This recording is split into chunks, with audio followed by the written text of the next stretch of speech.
in that connection, Ayam Shlokaha, there is this famous verse. Prayavratam, coming from King Priyavrata. Vamsham, the dynasty. Imam, this. Virajaha, King Viraja. Janama Udvavaha, the source of 100 sons, headed by Shakajit. Akarut, decorated. Atiyalam, very greatly. Kircha, by his reputation. Vishnu, Lord Vishnu, the supreme personality of Godhead. Suraganam, the demigods. Yata, just as. Translation. There is a famous verse about King Viraja because of his high qualities and wide fame.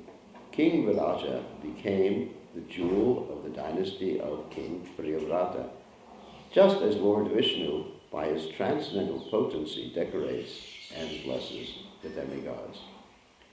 So, purport by His Divine Grace, A.C. Bhaktivedanta Swami Srila Prabhupada Ki Jai. Within a garden, a flowering tree attains a good reputation because of its fragrant flowers. Similarly, if there is a famous man in the family, he is compared to a fragrant flower in a forest. Because of him, an entire family can become famous in history. Because Lord Krishna took birth in the Yadu dynasty and the Yadavas have remained famous for all time. Because of King Viraja's appearance, the family of Maharaja Priyavrata has remained famous for all time. So thus end the Bhaktivedanta purports of the 5th canto, 15th chapter of the Srimad Bhagavatam, entitled The Glories of the Descendants of King Priyavrata. So, Tatrayam Shlokaha Prayavratam Vamsham Himang Virajas Charam Modbhavaha Akarot At Yalam Kircha Vishnu Suraganam Yata.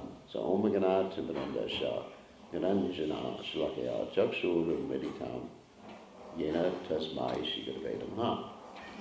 So another thing that Srila Prabhupada said was that if you have one sandalwood tree in a forest, then the whole forest becomes fragrant. So in other words, that's in reference to one member in the family who is Krishna conscious, because he can liberate the whole family. Of course, we know that so many generations forward and backwards of a family, and also horizontally, actually there's vertical and horizontal. I'll explain what I mean by that. Vertical means, of course it means up and down, but it means your ancestors and your descendants. Ancestors means your father, father's father, father's father's father, father's father's father, all the way back, not all the way back to Lord Brahma, but sometimes it's described 10 or 11 generations. And then in full, going forward, your kids, if you're not a sannyasi, and your kids' kids, and the kids' kids, and the kids' kids, like that, they all get liberated. Pretty cool. And then horizontal means your brother. You understand the term horizontal? Yes. That means like the same generation, basically. Your brother, your sister, her husbands, his wife, their children. I think you get the idea. Your uncle, Kakashri, Mamashri, anyway. They get liberated too. So this was, of course, this particular statement was utilized a lot when Prabhupada was preaching in America in the early days, because basically many people or many family members opposed the devotees joining the Krishna consciousness movement. In fact, they opposed to such an extent that sometimes they hired psychologists, what we call deprogrammers, to steal the devotees away. And they took out legal records. They went to the court to get custody of their children who were over 21, so they could take them away from Krishna consciousness. Even similar thing happened to me. Of course, I wasn't kidnapped. When I went to visit my father one time, he had introduced me to his friend who happened to be a psychiatrist. He said, "I'd like you to meet Dr. So-and-so, who's my friend." And I shook his hand. "Yeah, nice to meet you." Haribol. No. "Nice to meet you." And all of a sudden my father said, "Oh, I got to go away. You just talk to my friend." So my father went away for like 2 hours, and there I was with a psychiatrist. And he was asking me the questions. Are you happy? Do you ever get depressed? Do you ever get angry? And of course, I knew what he was doing. Wasn't born yesterday. I said, "No, are you happy?" I asked the psychiatrist. "Do you ever get depressed?" I said, "I'm happy. I'm serving God." "But what are you doing with your human form of life?" So the psychiatrist, after I finished with him, he thought he was crazy rather than me. So, interesting exchange. So, of course, therefore, I understood that, even if my father and everybody else didn't take up Krishna consciousness, I was going to liberate them, and I didn't have to worry about it. Another thing happened with my mother, of course. My mother arranged, she was putting more pressure on than my father. She arranged for her friends to keep calling me in the temple or contacting me and telling me she was dying because I joined the Hare Krishna movement. And so, of course, I was normal American, pretty detached from the family. I said, "Well, if she dies, she'll take a better birth in her next life. No problem." Guilt. The parents often, especially in Indian culture too, they have these guilt trips, Yes. How can you do this to me? You're killing me. Of course, my mother's still alive. She hasn't died. She's 91 years old, and now she's favorable. My father passed away like 25, 30 years ago. But now she goes to Rath Yatra and everything like that. So it's proof that if one becomes a devotee, eventually, even if the family members are opposed. Not even here in Fiji, we have preached to so many young people, and parents say, you cannot take initiation because, they're afraid of losing their kid. Of course, how many times I assure them, you're not going to lose your kid. Kid's going to become a devotee. He's still going to become a doctor. Just look at Arjuna. He's becoming a doctor. He hasn't been lost to the family or anything like that. He'll still be going to be whatever he's going to be, but it'll be Krishna conscious. It'll be moral. But the parents sometimes are really opposed to that. Let's say even in America, sometimes there's been instances where the parents have offered their children drugs. Just leave the movement. I'll buy your marijuana for you. Just leave this Hare Krishna movement. Or my father offered me $100,000 just to leave the movement, which I refused, obviously. So, and of course here in Fiji, the parents many times are opposed to the child taking initiation. We see this, I got to consult my mother. And I always reply, why consult your mother? Just do it. And then sometimes we even have to give people a secret initiation. Not in the temple room. We've done that sometimes. Not so much in Fiji, but in America I had one disciple, can't mention his name because he'll get in trouble with his parents. And, he's from South India, and he's getting his PhD at a big major university. And his parents are paying for it, so he's afraid of losing the money from his parents paying for the university. So he said, I want to take initiation, but can't tell my parents. And I said, all right, meet me in my house.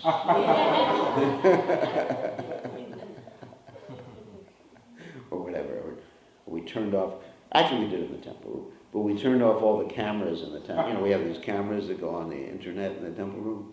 So we turned them off or put some paper in front of them or something like that. Turn off the microphones and everything like that and gave them initiation. And then, but still, all of his friends still call him by his non-devotee name. And it's really interesting.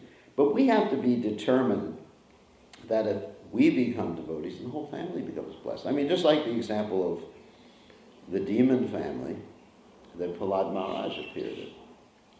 Prahlad Maharaj's father was far from the most ideal father.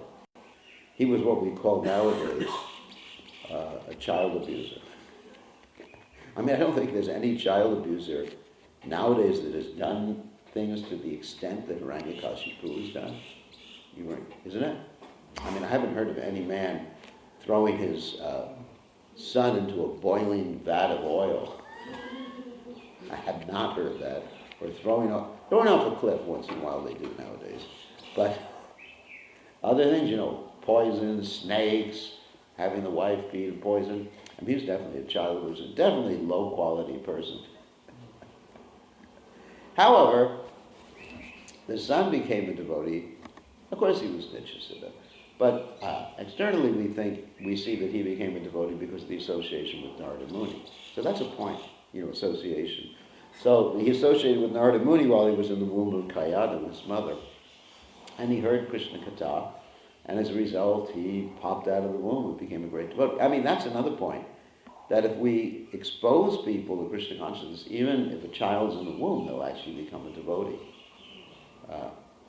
And actually, I have one disciple here in Fiji who works in the hospital, and she delivers babies. She works in the delivery place, and she just chants to the baby as soon as the baby's born, "Hare Krishna," in the baby's ear. Of course, fortunately, the baby can't report that to her mother, who happens to be a Muslim,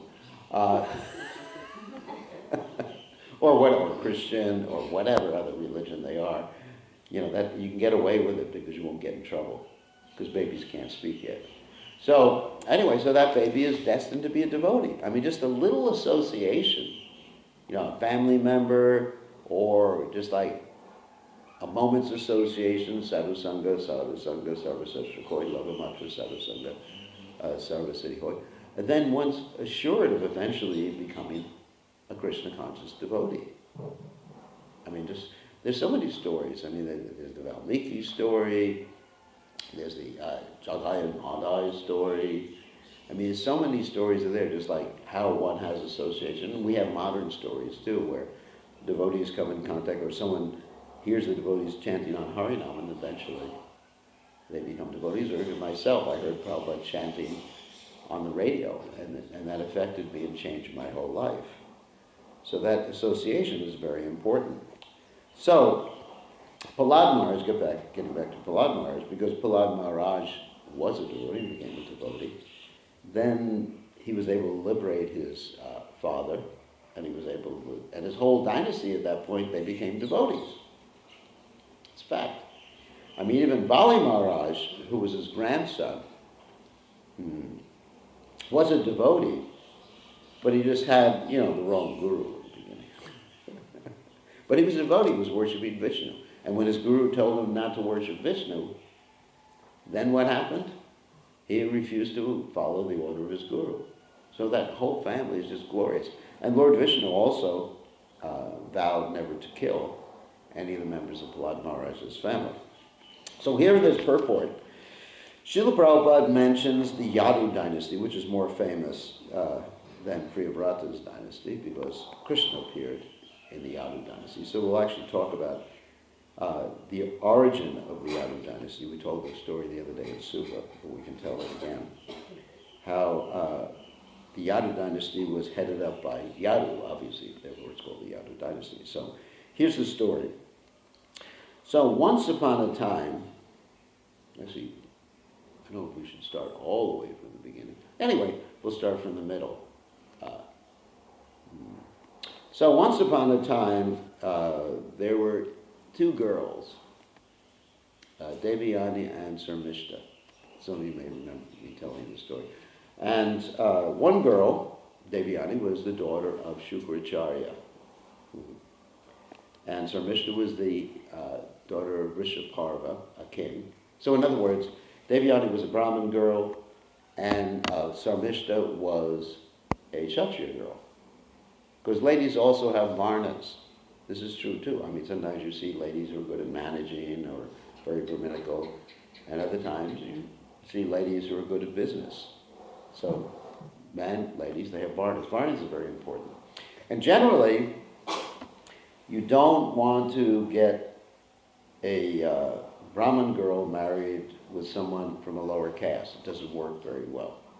In other words, if someone is really interested in philosophy and everything like that, and she marries a Kshatriya, then the Kshatriya is just interested in power, and he's giving his wife all this jewelry, and the wife is saying, what am I going to do with jewelry?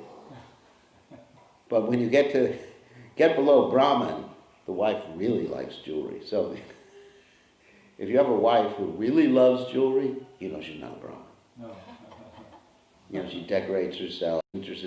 Anyway, so that's the problem with what's called a pratilom marriage. Pratilom marriage, where it means a lady with a higher caste, a man with a lower caste.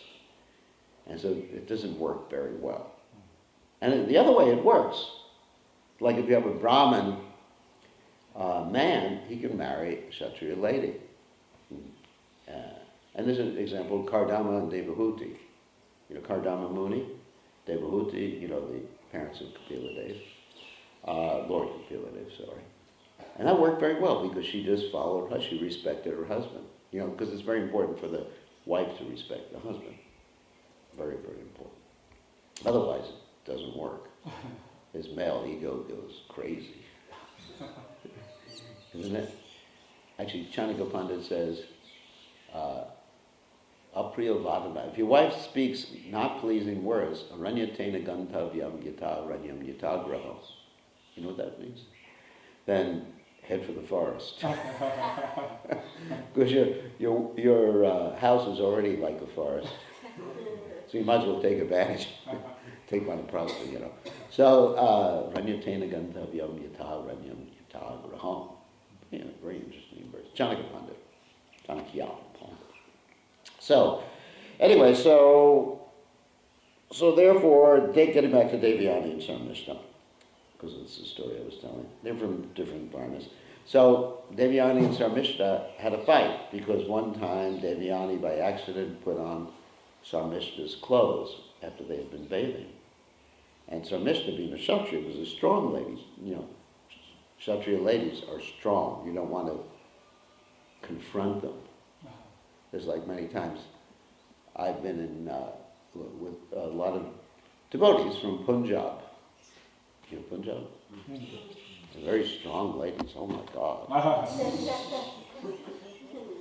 The ladies from Bihar, you know, they're nice feminine, but anyway, ladies from Punjab.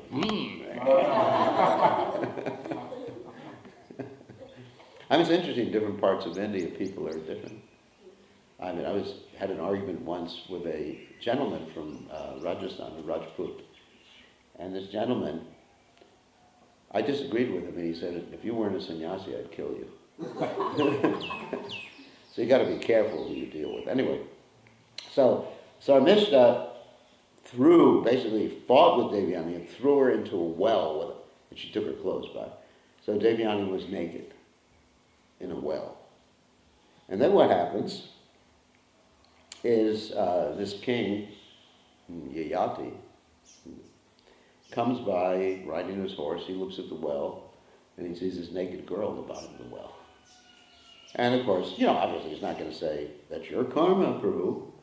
You know, Kshatriya doesn't do that. Kshatriya is very chivalrous. You know, he's helping the ladies. Obviously, there's a lady in the well.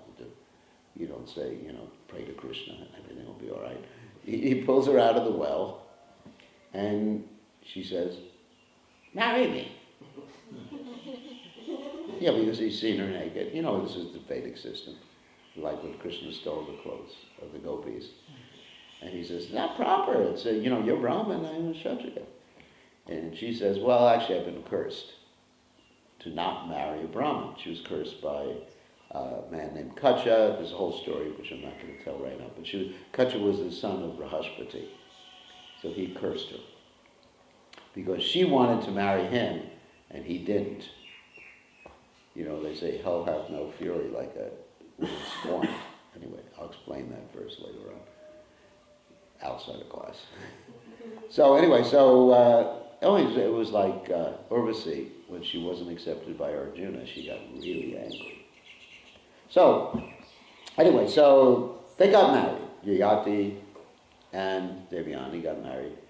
And Devyani complained to her father what her friend Sarmishta had done. Her father was Shukracharya, remember? And Shukracharya got so angry with the king and his daughter, he was ready to curse them. The king said, all right, I'll donate my daughter as a servant of Devyani.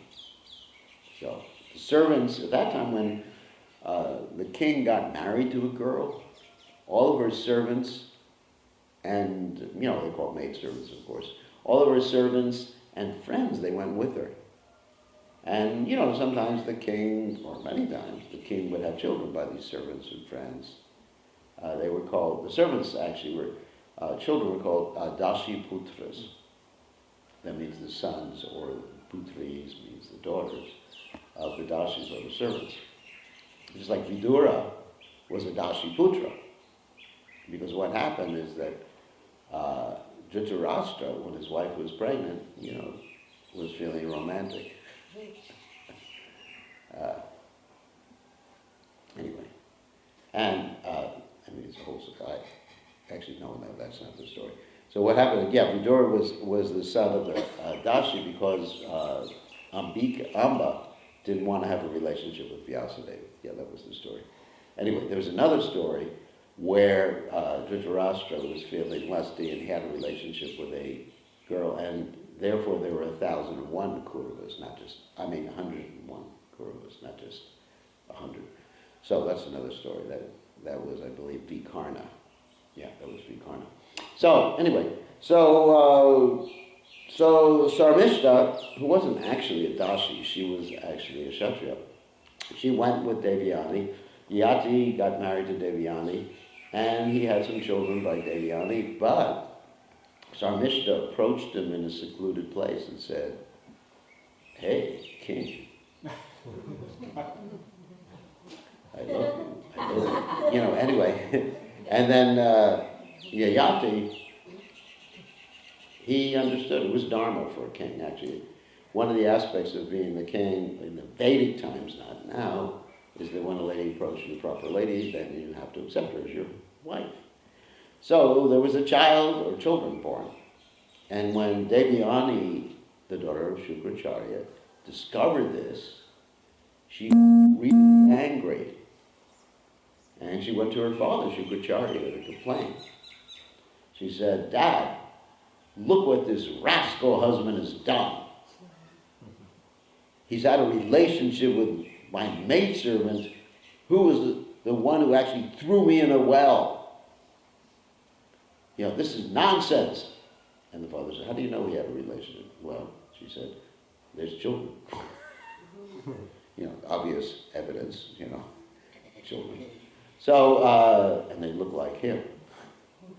Just like the children sometimes look like the parents, right? No, they often look like the parents. And if they don't, the parents think, "Whose child are you?"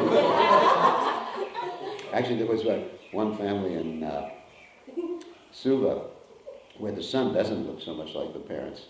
And the parents said, maybe they switched you in the hospital or something like that. Switch the babies in the hospital. Of course, you probably know who I'm talking about. Anyway, so therefore, Shukracharya got very angry, and he went to Yayati, the husband of Devyani, and he said, "Oh, because you've offended my daughter, I curse you to become an old man." So all of a sudden, he's a young, strong king, and all of a sudden, blah, all his energy goes out.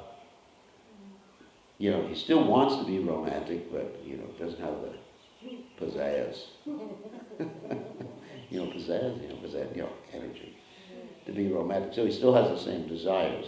Because when you get old, it's not that desires only go away when you chant Hare Krishna. Desires don't go away by getting old. You still have the same, because that's in the subtle body. Linda Shatila, the body of desires. So don't think when you get old. I mean, just like in Suva, I was telling the story that in America, there's old people, because we have old people too. And the old people, they're so lusty that they've come up with this drug, this lust pill that they take. It's called Viagra. Don't look for it. I'm sure they sell it here too. And so, but it's illegal for old people to have it. You know, if you're over 80, you can't take that pill. Why? Heart attack. You know, obviously, you know, you're like, and then all of a sudden you take a lust pill. Yes, it's quite dangerous. So there's like a black market. You know, black market? You know, it's like in drugs, like you go to the corner and they're selling marijuana, but you like to buy some marijuana.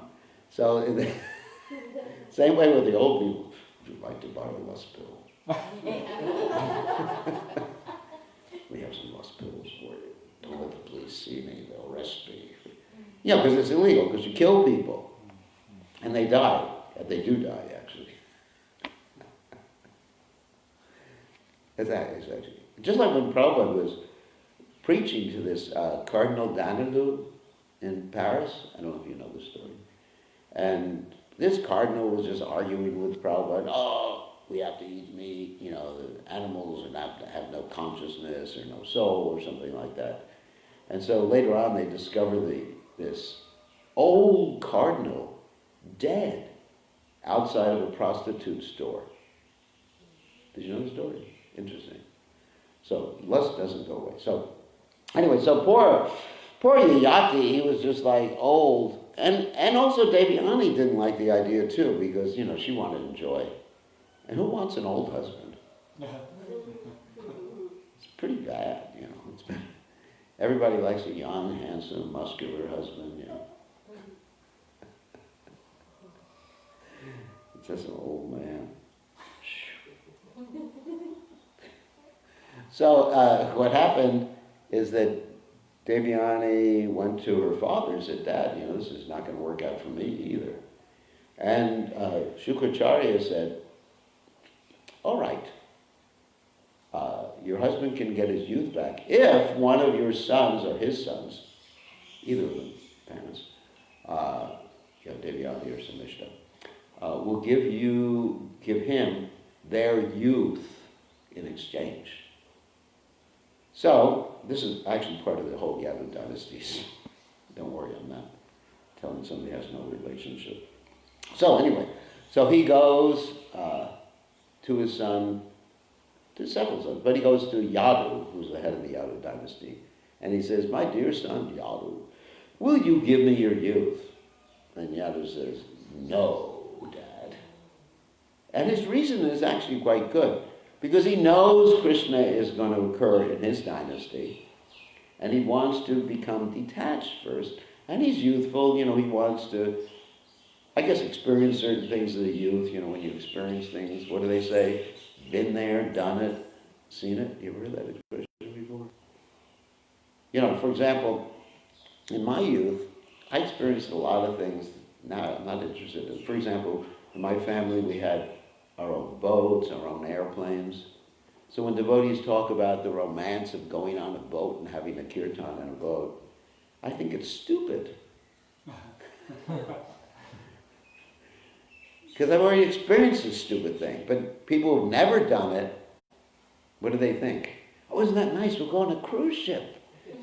And we'll chant Hare Krishna. But they don't understand the boat is rocking from side, and half the time you're throwing off the side of the boat. I mean, because they haven't experienced it. Or just like many of you want to migrate to New Zealand, Australia, North Pole, South Pole, you know, whatever. You want to migrate. And you think, oh, it's so nice. But I've been there. Or people hear about some place in the world that's interesting. For example, many people, they want to go and see icebergs. You know what an iceberg is? It means big pieces of ice. And so they pay thousands of dollars to go on a cruise ship. so they can cruise through the icebergs, the South Pole or North Pole, whatever it is. And it's stupid. You can just look at a glass and put some ice cubes in it. I mean, just take a microscope and look at some ice cubes. It's the same thing. And if you want to rock, like in a boat, we'll put you on a rocking chair. We'll rock you back and forth until you get sick. But anyway, so the point is, when you've done something, then even though you may not be completely detached, but at least you've experienced it, so it's boring. It's actually boring to think about it. First time you do something, great. Second time, a little less great. Here's another funny thing. That, in America, I preach a lot to the people who come from India. And I ask them, when I'm giving a class, I ask, who here has been to Disney World? You've heard of Disney World before? Disney World's a big amusement park. Everyone raises their hand. Who here has been 2 times? Everyone raises their hand. 3 times? Everyone raises their hand. We go up to about 5, 6 times. And I said, because it's new to you, it's more attractive. Because it's like, anyway. So, therefore, getting back to the point, Yadu said, no, I want to experience these things at least, so I can become detached.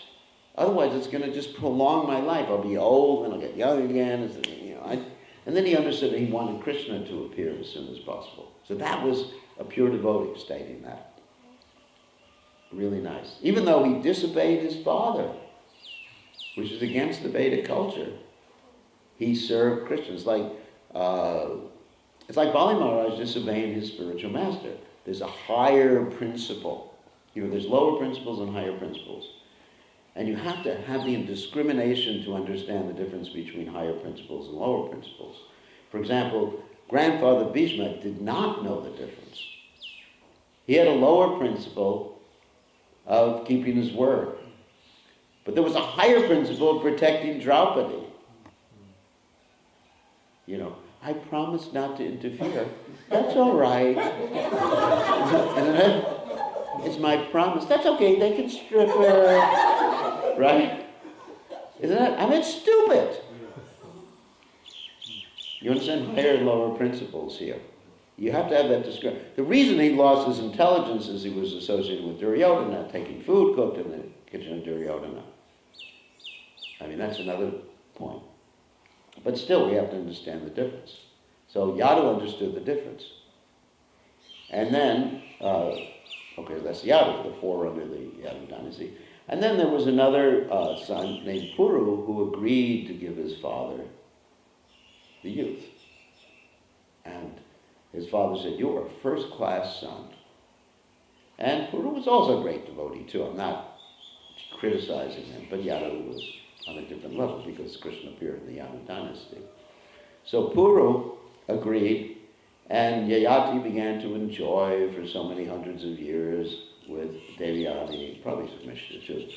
And what happened ultimately, Yayati realized, hey, this is not getting me anywhere. It's not making me happy.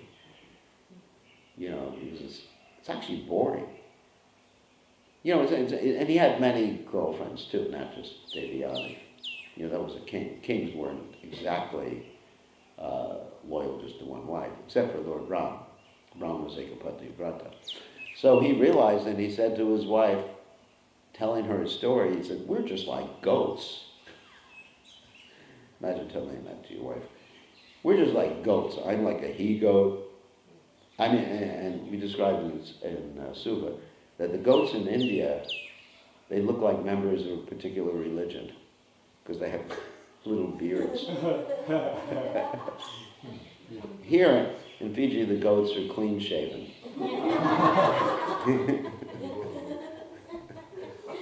Right? I've never seen a bearded goat here. Maybe you do have some, but I haven't. But most of your goats look kind of nice. So, but they definitely have beards in India. So So anyway, so he was describing, we're just like a goat, we're goats, and he gave a whole story about how he was like a goat that found a female goat in a well, and then he went to the female goat's master, married the goat, whatever, and then he had a relationship with another goat, and the master cut off, his male organs. Anyway, he gave this whole story just to convince his wife that we better surrender to Krishna. And he does. He surrenders to Krishna.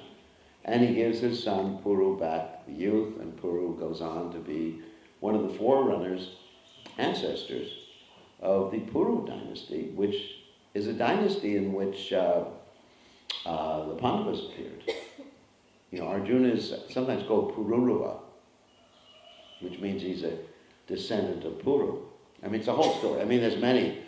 If you go to the 9th canto of Srimad Bhagavatam, there's a chart there of all the dynasties, beginning with Lord Brahma, of course, Lord Brahma, and then you have Manu, Swayambhuva Manu, and other Manus, and then they branch out, and everyone's related to everyone else, just like we are all related to each other, because we all come ultimately from Krishna, Lord Brahma. So, anyway, that's the story of Yadu. And because he's such a great devotee, then Krishna's dynasty is called. That's nice, isn't it? Even though he appeared many generations before Krishna, he's not just like immediate predecessor before Krishna. Krishna's called a Yadava. So it's very important, both because of a pure devotee, and also because I'm not from the Yadu dynasty. Although one devotee said that anyone born in a Jewish family would be considered Yadu, Judu, whatever. They made it play on words. But we're not from the Yadu dynasty, but we are in Prabhupada's family. So that's our claim to fame. We are Prabhupada Anugas. Does that make sense? Prabhupada Anugas means we are Prabhupada's family. And Prabhupada said that when people ask us what Gotra we're in, we should say Achyuta Gotra. You go to India, you go to the temples, they say, what's your Gotra? Achyuta Gotra. Who's your father? Prabhupada. And I tried that one time, they wouldn't let me in the temple. He went to, I think it was the Shakshi Gopal temple. Yeah, here we are. We went to the Shakshi Gopal temple, which is right before you get to Jagannath Puri. But Shakshi Gopal is the witness Gopal who, walked all the way across India. Beautiful deity. And so I was with a group of devotees, and one devotee was from Gujarat, another one was from somewhere else, South India. And he said, I'm a Brahmin from South India, let him in. I'm a Brahmin from Gujarat, let him in. I said, I'm a Brahmin from New York. And they said, no. I said, who's your father? I said, A.C. Bhakti. They still didn't let me in. And then I threatened them. I said, Krishna's going to be very displeased with you. And then a lightning bolt, it's an interesting story, hit right out, about 10 meters away. Boom, the whole ground was shaking. I said, okay, you better let me in. They still didn't let me in. Terrible. Okay, anyway, so that's the story of the Yadu dynasty. Any questions or comments? Or problems? If not, we can greet the deities and then we'll go to puja. Okay, thank you very much. All glories to His divine grace. Shri Prabhupada, Ki Jai. Got a lot of people watching this, and from all over the world. Say hello. But usually we have a lot of devotees, but they're all sleeping right now. They stay up late till 1, 2 o'clock. I remember hearing people talking at 1:30 this morning. And late to bed, late to rise, makes a person unwise.